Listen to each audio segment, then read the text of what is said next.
너는 성막에 뜰을 만들지니 남쪽을 향하여 뜰 남쪽에 너비가 100규빗의 세마포 휘장을 쳐서 그 한쪽을 당하게 할지니 그 기둥의 수물이며 그 마침 수물을 노수로 하고 그 기둥의 갈고리와 가리대는 은으로 하리이며 그 북쪽에도 너비가 100규빗의 포장을 치되 그 기둥이 수물이며 그 기둥의 받침 수물은 노수로 하고 그 기둥의 갈고리와 가름대는 은으로 할지며 뜰의 옆곧 서쪽에 너비 12규빗의 회장을 주되 그 기둥이 열이요 받침이 열이며 동쪽을 향하여 뜰 동쪽의 넓이도 50규빗이 될지며 문 이쪽을 위하여 포장이 15규빗이며 그 기둥이 셋이요 받침이 셋이요 문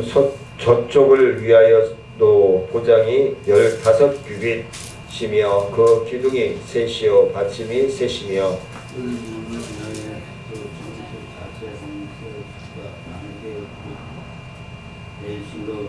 어장 20규빗의 휘장이 되었으니 그 기둥이 넷이며 뜰 주위 모든 기둥의 가름대와 갈고리는 은이요 그 받침은 노시며 뜰의 길이는 100규빗이요 넓이는 50규빗이요 세마포 휘장의 높이는 5규빗이요 그 받침은 노시며 성막에서 쓰는 모든 기구와 그 말뚝과 뜰의 포장 말뚝을 다 노수로 할지니라. 너는 또 이스라엘 자손에게 명령하여 감나무로 짠 순수한 기름을 등불을 위하여 내게로 가져오게 하고 끊이지 않게 등불을 켜내 같이 읽습니다. 아론과 그의 아들들로 휘망한 직무교회 휘장 밖에서 저녁부터 아침까지 항상 여호와 앞에 그 등불을 보살피게 하라. 이는 이스라엘 자손이 대대로 지킬 규례이니라.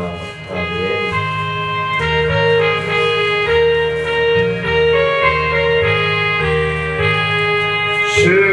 십자가를 내가 지고 주를 따라갑니다.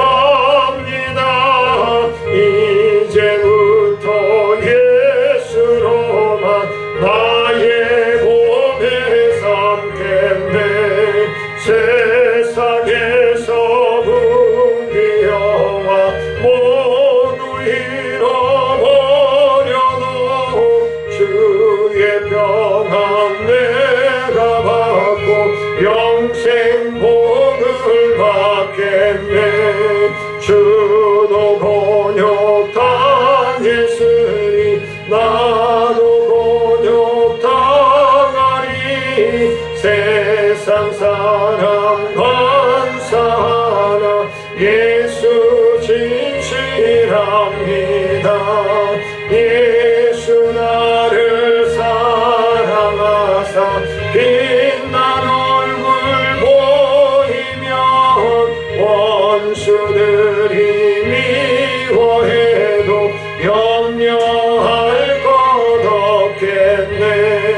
내가 핍박당할 때에 주의 품에 안기고 세상 고쳐 당할수록 많은 위로받겠네. 주가 주신 기쁨에 기뻐할 것 무엇냐.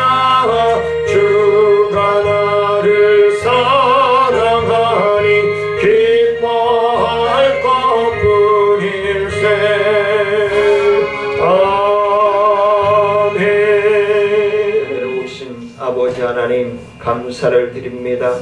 오늘도 귀한 말씀을 통하여서 우리가 하나님의 자녀로서 어떻게 살아가야 할지 분별하게 하시고 순종할 수 있도록 믿음으로 또한 물질로 건강으로 동행하시고 축복하여 주옵소서.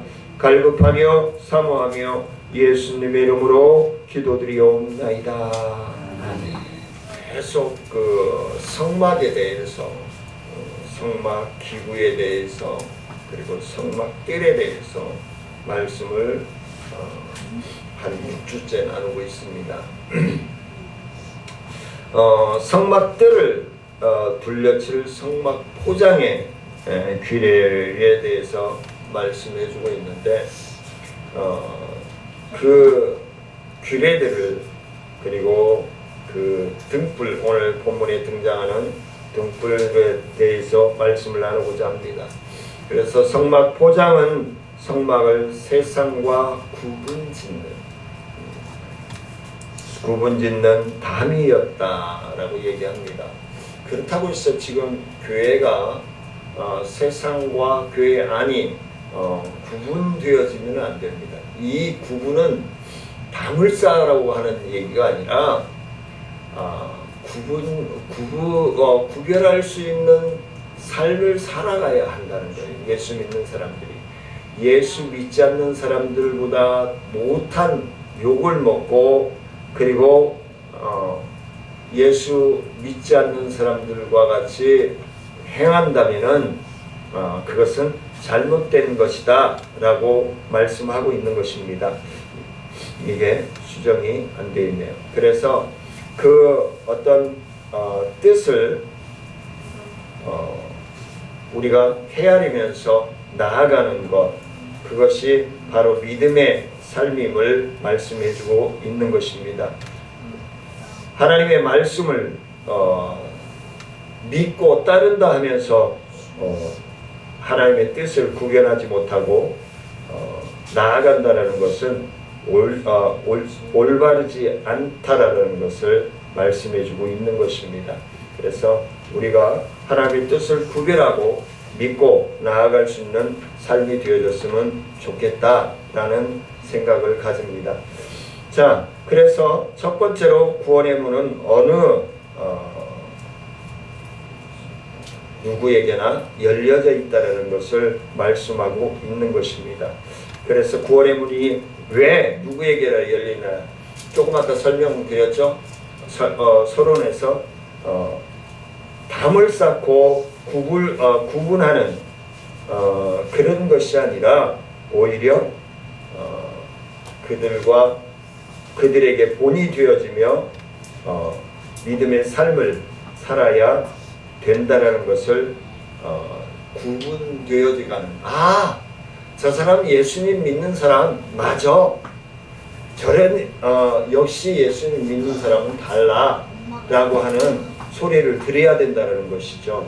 그래서 그러한 소리를 듣지 못하고 그리고 또 손가락질을 받는 믿음의 삶을 살아간다면은 그것은 올바른 믿음의 삶이 아니라는 것을 말씀해주고 있는 것입니다. 그래서 항상 우리들은 믿음의 덕을 세우며 나가야 된다는 것을 말씀해주고 있는 것이죠. 근데 성도들이 믿음의 덕을 세우면서 간다는 것이 그리 쉽지 않다라는 것이죠. 왜냐하면 세상이 그걸 놔두지 않아요. 그냥 세상이 항상 베드로전서 5장 8절 말씀처럼 우는 사자같이 항상 우리를 집어 삼키려고 찾아다닌다라고 말씀을 기록하고 있습니다. 그래서 우리가 믿음을 지키며 살아가기란 그렇게 쉽지 않다라는 것을 말씀을 드립니다. 자, 그래서 첫 번째는 구원의 문은 어느 누구에게나 열려져 있다라는 것이죠. 그 9절 말씀해 보니까 성막들을 만들라고 명령했는데 성막을 중심으로 해서 넓게 성막 포장으로 둘러쳐 구분되어져야 한다라고 말씀을 합니다. 그 성막들 포장에는 성막 안으로 들어갈 수 있는 문이 하나 있다라고 14절부터 16절까지 기록하고 있죠. 문이 하나 있다. 그런데 여기에 특이한 사실이 하나 있습니다. 성막으로 들어가는 출입문이 성막 포장 전체의 규모에 비해서 매우 어떻게 해요? 넓을까요? 좁을까요? 좁습니다. 규모의 성막 전체의 규모에 비해 이 성막 포장 안으로 들어가는 것이 무려 20규빗 정도, 9m 정도 되는데 넓이의 문이 있다라고 기록합니다. 이것은 비록 성막이 성막 포장으로 가려져 있지만 이스라엘 백성들이 성막 안으로 들어가기 원한다면은 얼마든지 이 성막 출입문을 통해서 제한 없이 나아갈 수 있음을 말씀합니다. 그러니까 교회의 문은 언제나 열려져 있어야 된다. 누구든지 와서 기도할 수 있으면은 기도할 수 있도록. 이제 우리 교회도 이전해서 다 정리가 되어지면은 문을 계속 열어놓을 거예요. 전에는 이 앰프 뜯어가고 드럼 가져가고 마이크 가져갈까봐 열어놓지 못하고 잠궈놨는데 언제든지 와서 기도할 수 있도록 열어놓을 거예요. 관리는 우리가 해야 돼요. 물론 이제 뒤에 카메라는 달려있지만 저게 24시간 관리가 되어지고 제가 핸드폰으로 언제든지 볼 수 있어요. 그래서 그렇게 관리는 되어지겠지만 언제든지, 그리고 이제 제가 진행하고 있는 것이 뒤에 저 밑에 쪽으로 책장을 다 놓고 작은 도서관을 운영해서 아이들도 이 의자 왜 접이식으로 바꿨냐면은 이 매트를 왜 깔아놨냐면은 아이들이 언제든지 와서 여기서 뛰어놀 수 있게, 여기서 노보트 조립도 하고, 그리고 노보트 게임도 하고 경기도 하고, 그러면서 엄마 아빠 일 나간 사이에 외로이 있는 아이들이 언제든지 와서 놀을 수 있도록 그렇게 하기 위해서 이 매트도 일부러 다 갖다 깔아놓은 겁니다. 그래서 교회들이 방을 쌓고 있으면 안 되고 문을 잠겨 있으면 안 되고 항상 열려 있어야 된다는 것을 오늘 성막을 통해서도 말씀하고 있는 거예요. 그러니까 천국의 문은 좁고 협착하지만 교회들이나 그 예수 믿을 교회는 누구에게나 다 줘야 한다는 거예요. 너는 옷이 더러우니까 예수 믿으면 안 돼. 너는 못 배웠으니까 예수 믿으면 안 돼. 너는 많이 배웠으니까 예수 믿으면 안 돼. 그런 제한적인 규례를 만들지 말라는 거예요. 누구든지 하나님 앞에 나와서 예수 믿고자 하면은 믿을 수 있도록 기회를 주고 열어주어야 한다는 것을 말씀해주고 있는 것입니다. 이를 영적으로 보는 하나님께 나아가는 구원의 문은 어떻게 해요? 항상 넓게 열려져 있어야 된다는 것을 말씀해주고 있습니다. 하나님께 나아가기를 원하는 자는 얼마든지 제한 없이 나아갈 수 있음을 우리에게 말씀해주고 있는 것입니다. 구원의 문은 누구에게나 항상 넓게 열려져 있어야 하고 열어놔야 합니다. 누구든지 그곳으로 들어가고자 하면 다 들어갈 수 있는 것입니다. 거기에 빈부의 차이나 신분의 격차, 문제가 되지 않는다는 것은 물론입니다. 그래서 또한 나이에 많고 적음의 문제가 되지 않습니다. 언제든지 와서 먹을 것 먹고 쉴 것 쉬고 즐길 것 즐기면서 하나님을 만날 수 있도록 해주는, 그래서 어느 누구에게나 동일하게 열어주어야 한다는 것이 바로 하나님의 뜻입니다. 예수님께서도 이 사실에 관해서 누가복음 12장 8절 말씀에서 내가 또 너희에게 말하노니 누구든지 사람 앞에서 나를 시인하면 인자도 하나님의 사자들 앞에서 그를 시인할 것이요. 누구든지 너희가 사람 앞에서 나를 시인하면, 누구든지 내 안에 예수님이 있습니다. 우리 청천중앙교회 나오면 예수님을 만납니다. 증거하라는 거예요. 증거하면은 그 말의 능력에 놀라운 역사들이 일어난다는 것을 말씀해 주고 있습니다. 이 모든 것은 결국 구원의 문은 어느 누구에게나 넓게 열려져 있다는 사실을 다 말씀하고 있는 거예요. 하나님의 크나큰 은혜임을 말씀해 주고 있습니다. 그러므로 누구든지 하나님 앞으로 나오는 것을 하거나 두려워하지 않기를 우리는 권면해야 합니다. 나오도록 해야 합니다. 그동안은 제가 빵을 이렇게 예배 시간에 이걸 싸놓으니까 좀 이상하네. 네.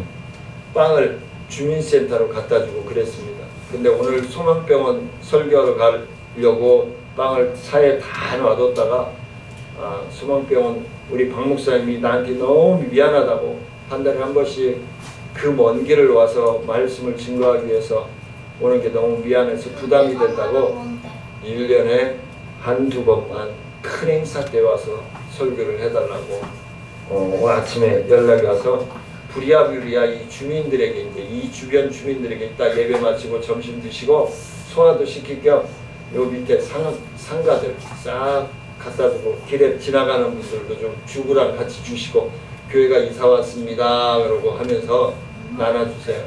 나눠주시고 함께 나눌 수 있도록 우리가 예수 믿고 또 나눌 수 있다는 것이 얼마나 기쁘고 즐겁고 행복한 일인가를 그분들에게 전해야 되는 것이 우리의 사명이고 우리가 해야 할 일입니다. 그러므로 누구든지 하나님 앞에 나오고자 하면 나갈 수 있다는 것을 믿게 하고 따를 수 있도록 해줘야 됩니다. 그런데 어떤 사람들은 많은 사람들이 그래요. 나 같은 죄인이 어떻게 교회 나갈 수 있겠습니까? 그건 뭐죠? 기피형이에요. 기피형. 나 같은 죄인이 나같이 이 바보같이 사는 사람도 예수 믿을 수 있습니까? 아니에요. 모든 사람들이 교회에 나와서 예수 믿을 수 있어요. 예수 믿는 사람을 만남으로써 예수 믿을 수 있어요. 그래야 천국을 만들어가는 거예요. 그러나 저런 생각, 이런 말 하는 사람들이 이유를 많이 다는 사람들이 있습니다. 근데 그 사람들 소리 그냥 듣고 우리가 해야 할 바는 우리가 감당해야 한다는 거예요. 그래서 예수님은 이 땅에 계실 때 오히려 가난하고 어떻게 해요? 죄 많은 사람들과 함께 하셨다는 거예요. 그래서 바리새인들이나 유대인들이 뭐라고 그랬어요? 아니 예수님이 어떻게 저런 죄 많은 사람들과 같이 식사를 나눌 수 있고 어떻게 저 죄인의 집에 들어갈 수 있단 말이냐 라고 여론을 조장하고 끝내는 십자가에 못 박아 죽이기까지 했습니다. 교회는 죄 없고 부자들만 모이는 곳이 아님을 우리는 선포해야 합니다. 그래서 진실로 하나님 앞에 회개하고 나오고자 하는 심령들은 언제든지 주님 앞에 나와서 구원받고 하나님의 자녀가 되어지는 놀라운 은혜를 체험할 수 있도록 해주는 것이 바로 우리가 예수 믿는 목적입니다. 첫 번째 목적이 그래요. 그래서 저와 여러분들은 모든 사람들이 예수님 믿게 하는 거예요. 예수님 믿게. 두 번째는 구원의 문은 오직 예수 그리스도 뿐임을 우리는 증거해야 합니다. 이스라엘 백성들이 성막에 뜰로 나아가 제사하기 위해서는 성막 포장의 문을 통과해야만 합니다. 성막 포장에 우리가 선물을 받잖아요. 그러면 그 선물이 안에 내용이 무엇인지를 모르잖아요. 뜯어보기 전에는. 이것처럼 성막 뜰 안에 들어가야 돼요. 뜰 안에 들어가야 하나님이 어떠한 분이신지를 만날 수 있는 거예요. 알 수 있는 거예요. 세상 사람들이 예수 믿는 사람을 만나야, 교회에 다니고 예수 믿는 사람을 만나야 그 안에 어떠한 예수님의 생명력이 있는지를 알게 된다. 그런데 그 문은 성막에서 유일하게 한 곳에만 있다는 거예요. 한 곳에만. 성막 안에 들어가는 포장을 통과해야 되는데 그 포장을 통과하는 문이 하나뿐이라는 거예요. 오늘 말씀해 보니까 한 곳뿐이라는 거예요. 그리고 그 문은 다른 성막 포장과는 재료면에서부터 구분되어져 있다.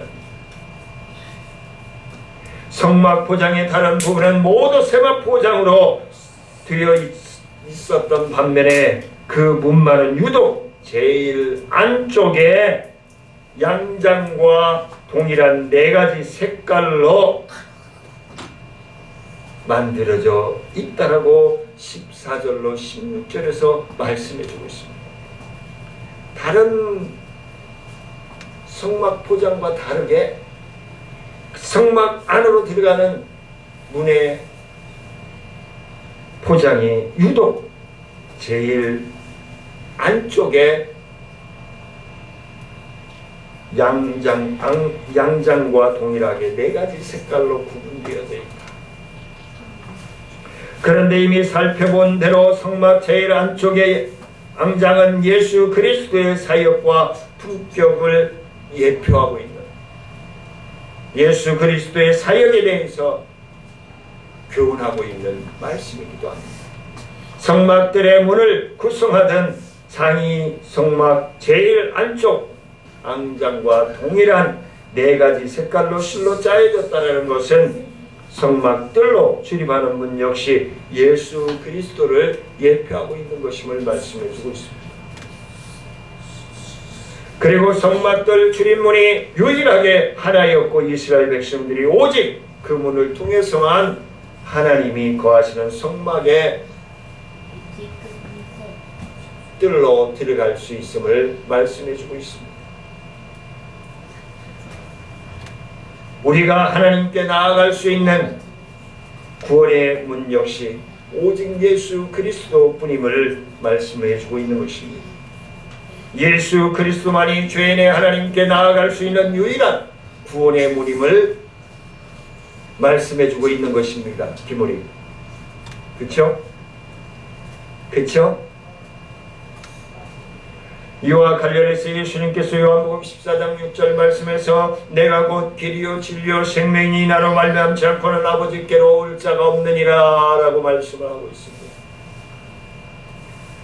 또한 예수님께서는 자신을 가리켜서 나는 뭐예요? 양의 문이라 라고 말씀합니다. 양의 문이라. 예수 그리스도를 통하지 아니하고는 하나님께 나아갈 수 없음을 요한복음 10장 7절에서 말씀합니다. 나는 양의 문이다. 오직 예수 그리스도 자신만이 양된 우리를 구원으로 인도하는 유일한 문임을 말씀해주고 있는 것입니다. 예수님께서는 그 문을 통하지 않고 다른 데로 넘어가는 자는 다 강도라고 말씀합니다. 예수 그리스도를 통하지 않고 들어가는 문은 다 강도라고 이야기합니다. 담을 넘어 들어가는 강도는 정상적인 문으로 출입하는 무리들과 절대로 한 식구가 될 수 없음을 말씀해주고 있는 것입니다. 예수님을 통하지 않고는 절대로 하나님의 자녀가 될 수 없다는 말입니다. 그래서 베드로는 사도행전 4장 12절 말씀에서 다른 이로서는 구원을 얻을 수 없나니 천하 사람 중에 구원을 받을 만한 다른 이름을 우리에게 주신 일이 없음이라 하였더라 그랬습니다. 성막들 문은 넓게 활짝 열려져 누구든지 그 문에 통해서 성막의 뜰로 들어갈 수 있지만 그러나 성막 포장을 넘어 뜰로 들어가는 것은 결코 용납되지 않습니다. 담을 넘는다든가 구멍을 내서 정상적인 문이 아닌 다른 데를 넘어가면 강도라고 예수님은 분명히 말씀해주고 있는 것입니다. 오직 죄인을 위해 대신 죽으셨으나 이 땅의 무덤을 넘기지 않으시고 부활하여 부활의 첫 열매가 되어주신 예수 그리스도만이 구원의 유일한 문이 되심을 말씀해주고 있는 것입니다. 세 번째는 성도가 빛된 삶을 살기 위해서는 항상 성령으로 충만해져야 한다는 것입니다. 성령으로 충만해져야 한다. 20절 말씀에서 하나님께서는 등대에 불을 켜기 위해 백성들로 기름을 가져오게 하고 끊이지 말고 등불을 켜두라라고 말씀합니다. 등불을 켜두라. 그래서 퇴근하면서도 이 십자가를 켜놓고 합니다. 그리고 앞으로 문을 열어놓게 되면 요 불하고 요 십자가 불은 항상 켜는 거예요. 24시간.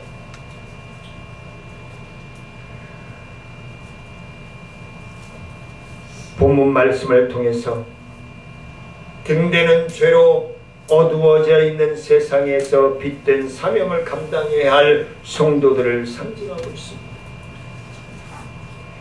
등대는 어두워져 있는 성전안을 밝게 비춰주는 거예요. 우리 성도들은 세상의 어두운 곳에 부패되어져 가는 곳에 밝혀주고 썩는 것을 방지하는 거예요. 부패되어져 가는 것을 방지하는 거예요. 그리고 기름은 성령을 상징합니다.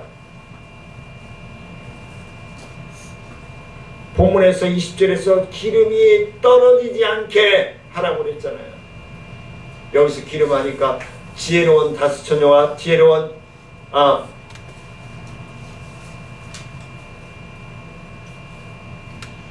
미련한 다스처녀가 생각이 납니다. 미련한 다스처녀는 자기 기준, 자기의 관념, 자기의 생각대로 세상을 살아가고 자기의 관념대로 기름을 준비했습니다. 근데 자기들이 준비한 기름이 다 떨어지더라. 신랑 대신 예수님이 오시지 않자 마음이 불안해지고 두렵기 시작합니다. 하지만 지혜로운 다스처녀는 자기의 기준, 자기의 뜻대로 준비하지 않고 주님께서 언제든지 오신다면 맞이할 수 있도록 넉넉히 기름을 준비하고 있었습니다. 넉넉히 기름을 준비하고 있었습니다. 여기서 넉넉히 기름을 준비한다는 것은 성령의 충만함으로 늘 깨어있는 믿음의 삶을 살아가야 한다는 것을 말씀해주고 있는 것입니다. 따라서 등대에 끊임없이 요청되는 바 영적으로 두면 성도가 세상에서 빛된 삶을 살기 위해서는 항상 성령 충만해져야 함을 말씀해주고 있는 것입니다. 우리가 항상 성령 충만해져 있지 아니하고는 결단코 이 어두운 세상을 밝히는 빛의 사명을 감당할 수 없음을 말씀합니다. 성령으로 충만해지지 아니하는 자는 마치 기름 없는 등잔과 같이. 예전에 저 초등학교 5학년 때까지 호롱불을 켰거든요. 촛불이랑 호롱불 켜고 공부를 했는데 기름이 떨어지면요, 기름이 떨어지려고 그러면요, 이 호롱에 기름이 떨어지려고 그러면요, 불꽃이 피다가 팍 꺼져버려요. 그러니까 기름이 어느 정도 꺼질만 하면 또 뚜껑 열어서 기름 채워놔요.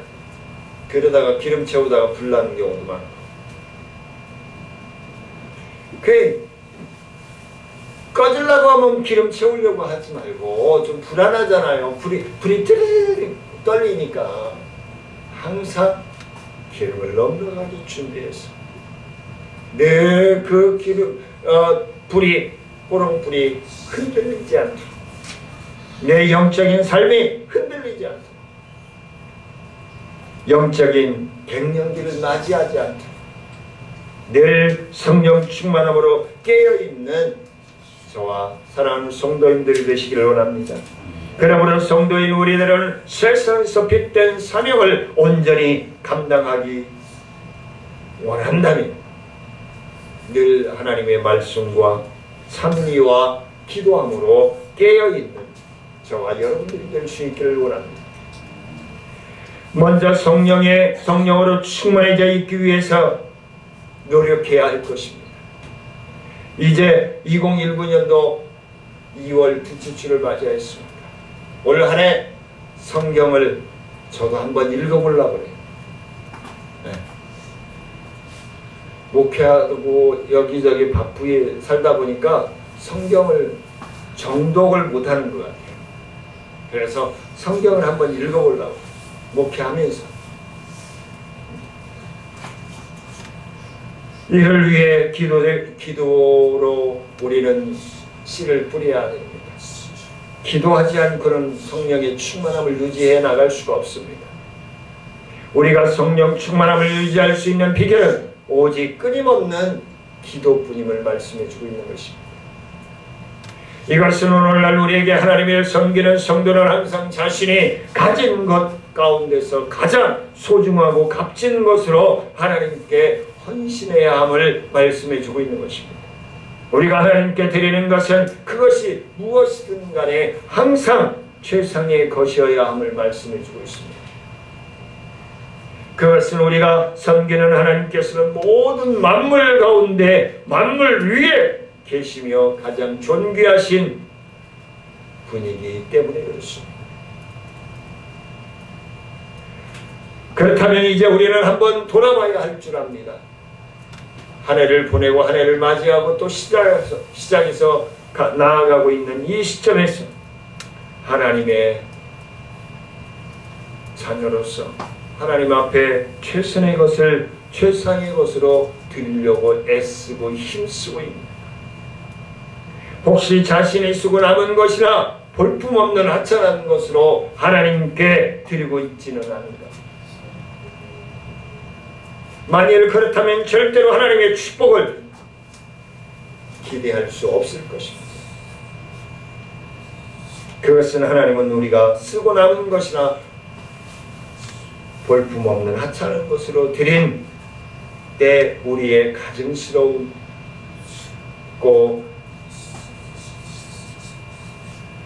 우리의 연약함을 보시기 때문에 진노의 심판을 맞지 않기 위해서는 우리는 책망을 듣지 않기 위해서는 가장 좋은 것으로 하나님께 드리는 저와 여러분들이 될 수 있기를 원합니다. 마지막으로 네 번째는 교회의 지도자들은 늘 성도들이 항상 빛된 삶을 살게 해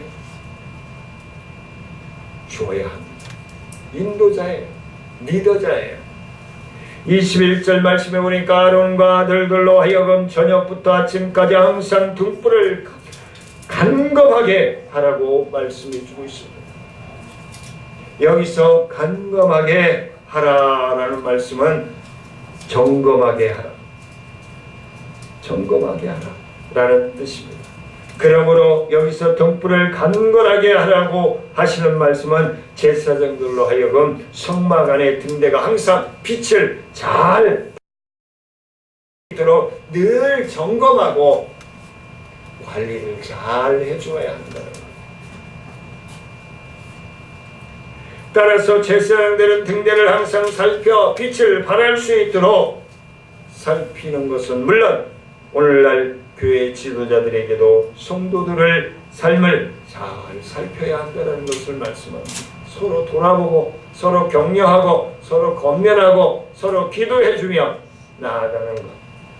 그래야 성도들이 그런 삶을 살지 못할 때는 격려도 하고 권면도 하고 그러면서 믿음의 삶을 유지해 나갈 수 있도록 해주고 그것이 참다운 성도요 교회의 지도자임을 리더자임을 말씀해주고 있는 것입니다. 교회에서 지도자가 역할을 온전히 감당하지 못하고 빛된 삶을 빛된 사역을 감당하지 못한다면은 성도들은 흐트러질 것입니다. 오늘날 한국 교회가 부패하고 성도들이 세상에서 빛된 삶을 살지 못하고 오히려 비난과 조롱거리가 되어지고 손가락질 받는 그런 모습들, 그런 매스컴에서의 뉴스들을 접하면서 저는 그런 말을 하는 목사님들에게 이렇게 얘기합니다. 이건 우리들에게 기도하라고 하는 기도의 소리입니다. 우리 성도들이 기도해야 되고 우리 목회자들이 기도해야 된다는 것을 경고하고 있는 것입니다. 우리 보고 입바가찌고 우리 보고 손가락질하라고 그런 뉴스들이 나오는 것이 아니라 교회 신학자들이나 성도들이나 목회자들은 그런 내용들이 부각될 때마다 눈물로 기도하고 더욱더 신실하고 더욱더 성숙한 믿음으로 하나님께 쓰임받기를 위해서 힘쓰고 애써야 된다는 것을 말씀하고 있는 것이다라고 얘기를 합니다. 오늘날 많은 교회 지도자들이 성도들의 인기에 영합하고 자신의 자리 보전을 위해서 성도들의 죄를 보고도 책망하지 않고 건면하지 않고 무마해주는 경우들이 많습니다. 근데 그게 그때는 좋을지 몰라요. 근데 나중에 하나님 앞에 책망받을 거예요. 목사가 성도들이 바른 길로 가지 못할 때 책망하지 못하는 건 그 목자가 아니에요. 양떼가 길을 잃고 방황할 때는 어떻게 해야 돼? 그래 당겨야 돼. 그냥 놔두면 안 돼요. 막대기로 툭툭 지팡이로 추어서라도 지팡이로 목을 걸어서라도 끌어당겨야 돼. 그냥 놔두면 안 돼요. 왜? 떨어져 죽거나 위험에 빠질 수밖에 없기 때문에 그렇습니다. 말씀을 마치려고 합니다. 그래야 우리는 하나님의 거하시는 전으로 기능을 온전히 다할 수 있습니다. 하나님이 원하시는 삶을 우리가 살아갈 수 있는 것입니다. 우리들은 삶을 돌아봐야 할 것입니다. 저와 성도님들은 삶에 과연 세상과 구별되는 거룩한 삶을 살기를 위해서 얼마나 노력하고 얼마나 기도하고 얼마나 하나님의 말씀을 붙들고 있습니까? 하나님의 임재의 처소로서 합당한 저와 성도님들의 삶이 되어주시기를 주의 이름으로 축원을 드립니다. 은혜로우신 아버지 하나님 감사를 드립니다. 하나님의 놀라우신 은혜와 말씀 가운데 붙들어 주시고 인도하여 주셔서 영광받아 주옵소서. 우리의 삶을 통하여 하나님의 뜻이 구별되어지고 하나님의 영광이 선포되어지고 세상의 어두운 곳에 빛의 사명 감당할 수 있도록 인도하여 주옵소서. 모든 것 주님께 의지하며 예수님의 이름으로 기도드리옵니다. 우리 주 예수 그리스도의 은혜와 하나님의 크신 사랑과 성령님의 교통하심과 무한하신 은혜와 능력의 역사가 하나님의 성막의 뜰과 또한 등잔이 꺼지지 않도록 믿고 순종하기를 원하여 나아가는 사랑하는 성도들과 기도하는 제목 위에 가정과 생업 위에 또한 우리 정천중앙교회 사역과 나눔과 기쁨 435 지회 사역과 지역사회 보장협회 사역 위에 이제로부터 영원토록 함께할지어다.